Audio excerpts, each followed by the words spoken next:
Hello and welcome to Bruce Springsteen Guitar Lessons. Today's lesson is going to be the requested 10th Avenue Freeze Out from Born to Run. Thanks very much to Levi Heinrich for the request. If you're new here, please consider subscribing and hitting that bell icon for notifications. Also be sure to follow to the end of the video just in case I go through any parts that aren't in the walkthrough. So what I'll do now is go through the whole song and you'll see tab appear on the screen, and then I'll come back and go through all the individual parts. So see you in a bit.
Hello and welcome back. Hope you enjoyed that walkthrough. So now what I'm going to do is go through all the individual parts.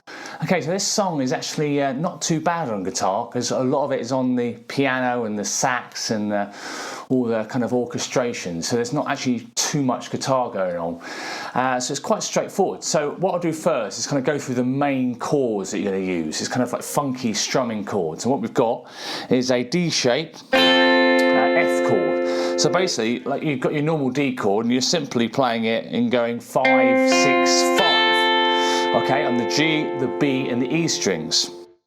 And you've also got a B flat chord, which is going to be the 10th, the 11th and the 10th frets of the G, the B and the E strings. And then you also got a C chord, which is the 12th, the 13th and the 12th of the E string. Okay, so you've got F, B flat and C. It's a very bluesy type progression. So they're the main chords that you're going to use in the verse section. So I'll go through that first. So what you've got rhythm wise is this kind of So what I do is I'm kind of like strumming these strings and shifting into this chord shape. So you've got this kind of, So you're not really going. So it's a literally shift into that chord. Okay, if you're struggling with that, just go. But ideally, that kind of little slide sensation sounds quite cool as well. So, okay, rhythm-wise, what we've got is a dotted quaver, which is 3/4 of a beat, a semi-quaver, which is 1/4 of a beat, and then a kind of staccato quaver, which is kind of short, snappy note. So I'll just briefly show you that. So the rhythm is, without the slide, is 1 E and up. So you're going to go down, up, and then down. So 1 E and a 2, 1 E and a 2. And that goes through majority of the song. So it's quite nice and simple, but that rhythm is quite important, I think. Again, a nice, clean, sort of treble-y sound. So 1 E and a 2, 3, 4, 1 E and a 2. Cool, and that's the main gist. So this is if I go through the first verse, which is also exactly the same as the second verse and the third verse.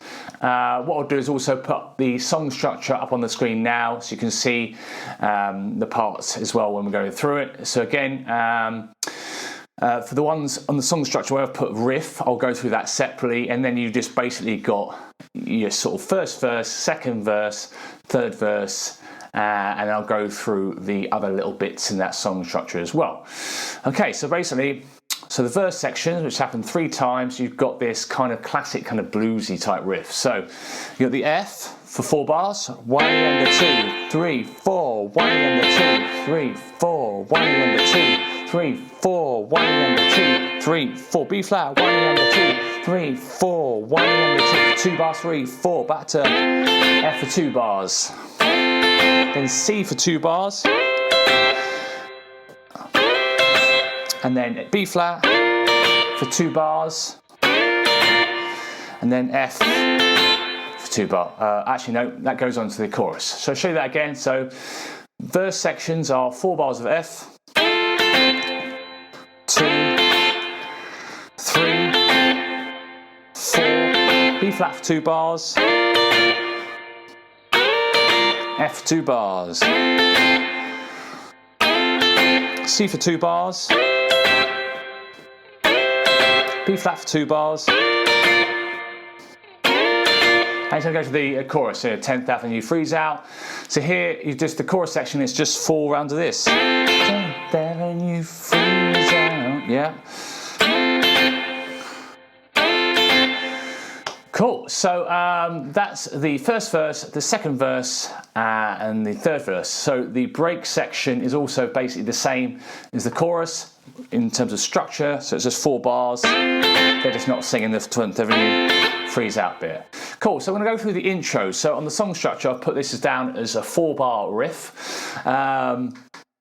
Again, this song is all about that kind of the trumpets, the horns, all that, and the piano. Okay, so the guitar is actually doing kind of a minimal kind of bit in this song, but it still adds to the song and its overall kind of awesomeness. So what you've got rhythm-wise, you've got a dotted crotchet, which is, and then a grace note. So a grace note into a dotted crotchet. So it's this. So it's a hammer-on from the 10th fret of the D string to 12th fret of the D string.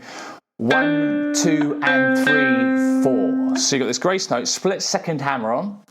1, like that.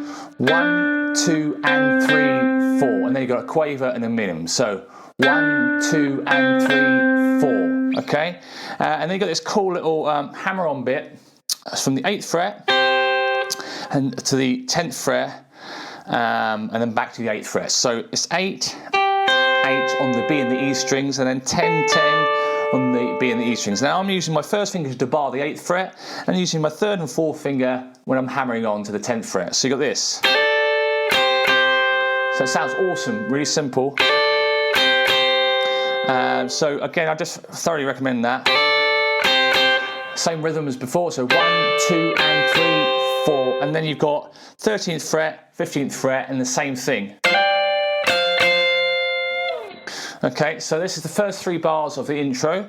1, 2, and 3, 4. 1, 2, and 3, 4. 1, 2, and 3, 4. And this bit only happens, this 4th part only happens in the intro. So what it is an F chord, but an octave higher. Okay, so 17, 18, 17 in terms of frets. So you do this. So I think timing wise, you got this: 1, 2, and 3, 4. 1, 2, and 3, 4. 1, 2, and 3, 4. 1, 2, 3, 4. And then kind of shift that way. Okay, so that's on beat 4, fourth bar of the intro. I'll show you that again one more time. 1, 2, and 3, 4. 1, 2, and 3, 4. 1, 2, and 3, 4. 1, 2, 3, 4. Call that classic intro. And then basically for the rest of the intro, you're just simply going 8 times. So nice and simple. Then you got the verse. Then you got the chorus, which is just 4 of those. Second verse. Okay, now in the second chorus, again, I'll split it up like this in terms of parts, what I think is roughly going on. But if you think that the second chorus is structured differently, go for it. But I just think this works well. So, second chorus, basically you've got the 4 bars of the F, 2, 3, 4. Okay, and then you've got a 4-bar riff. So in the song structure, I've put V2, so version 2. And basically what I mean by that is, it's just the first 3 bars of what you did in the intro. So this is the second chorus, and then the second line, which is the 4-bar riff, version 2. And I've done this: 1, 2, and 3, 4. 1, 2, and 3, 4. 1, 2, and 3, 4. And then rest for 4 bars. Okay? And then in the 4-bar riff, version 3, you do the same thing. 1, 2, and 3, 4. 1, 2, and 3, 4. 1, 2, and 3, 4. 1, 2, 3, 4. Okay? So we've got that rest bar as well. Let me just show you that again. So 1, 2, and 3, 4. 1, 2, and 3, 4. 1, 2, and 3, 4. Rest for 4 bar, for 4 beats. 1, 2, 3, 4. 1, 2, 3, 4. Now I suggested doing a C sus4 chord. So fret-wise, 8, 10, 10, 10, 8, 8 on from the low E string. So 8, 10, 10, 10, 8, 8. That's a really awesome chord, that is. I'm not even sure if they're doing it on the record. It just sounds really cool, and I thought I'd put it in there.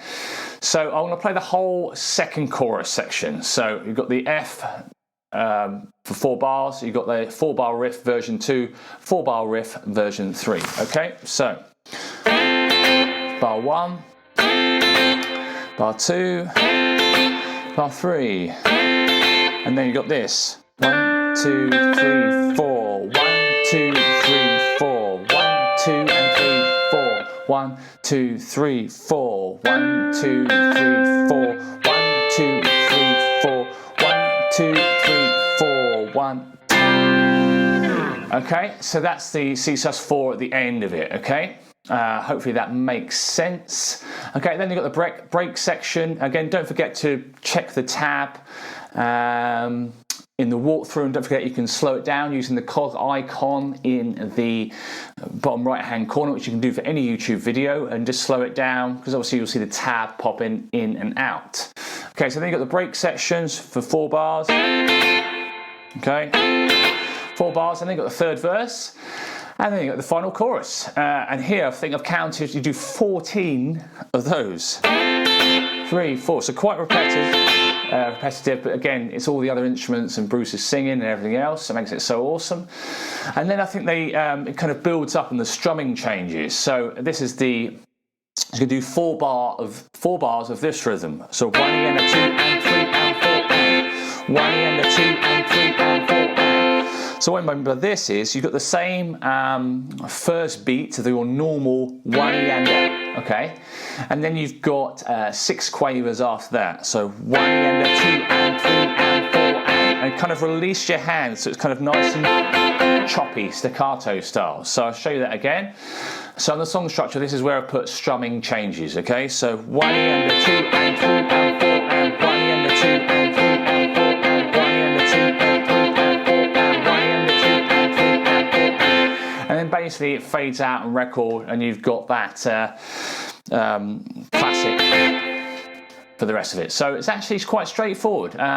Again, you might not be used to playing the D shape other than the D, so that can be quite cool if you haven't done that before. Again, don't forget when you're playing that, you don't want to be playing the open D string like you normally do in a normal D chord, because that will sound a bit naff. Yeah. So what I do is kind of angle my hand so that the first finger is touching the D string.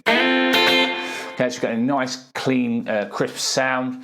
And obviously, the only other fiddly bits are maybe those bits, if you're not comfortable with hammer-ons, but you stick at it, and I mean, it's just a great song. So that's everything. Any questions or comments, feel free to put those in the comment section below. Feel free to give it a thumbs up if you've enjoyed the video, and I'll see you next week. Cheers for watching. Bye.